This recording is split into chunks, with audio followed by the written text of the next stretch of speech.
এটি একটি কেন্দ্রীয় কর্মসূচি। বিশেষ করে নিত্য প্রয়োজনীয় দ্রব্যমূল্যের ঊর্ধ্বগতি রোধ এবং যথাসময়ে নির্বাচনের দাবিতে আমাদের এই জনসভাটি অনুষ্ঠিত হতে যাচ্ছে। কিন্তু এই জনসভাটি কোনো সাধারণ জনসভা হিসেবে নারায়ণগঞ্জের মানুষ দেখছে না।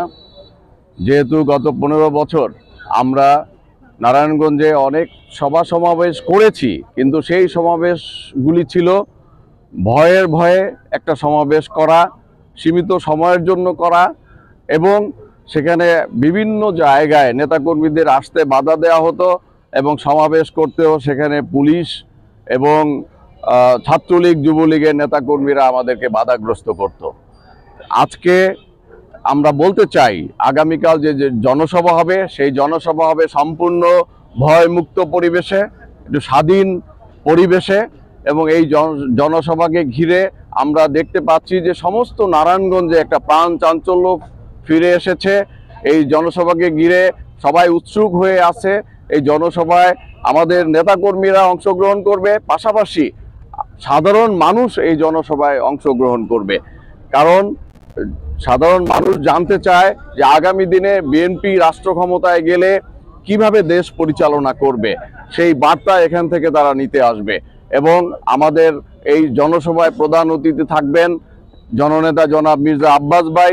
তার বক্তব্য জনসাধারণ শুনতে চায়। ইনশাআল্লাহ আগামীকালের এই জনসভা হবে নারায়ণগঞ্জের সর্বকালের সর্ববৃহৎ জনসভা।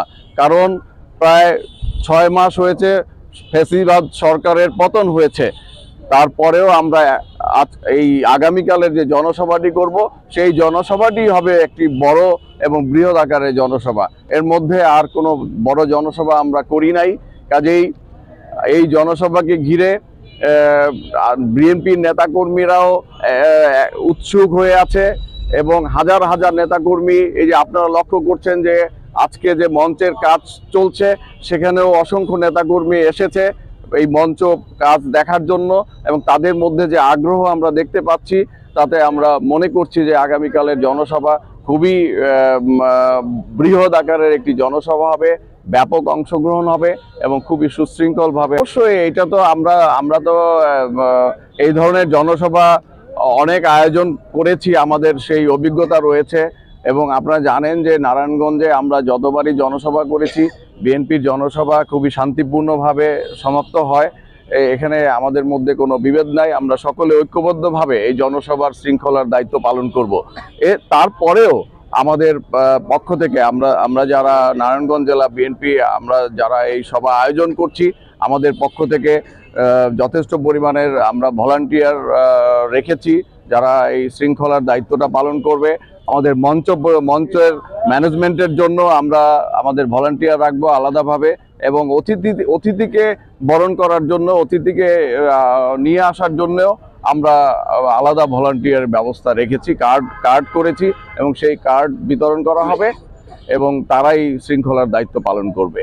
এছাড়া আমরা মনে করি যে আমাদের প্রত্যেক নেতাকর্মী প্রায় সকলেই ভলান্টিয়ারের দায়িত্ব পালন করবে।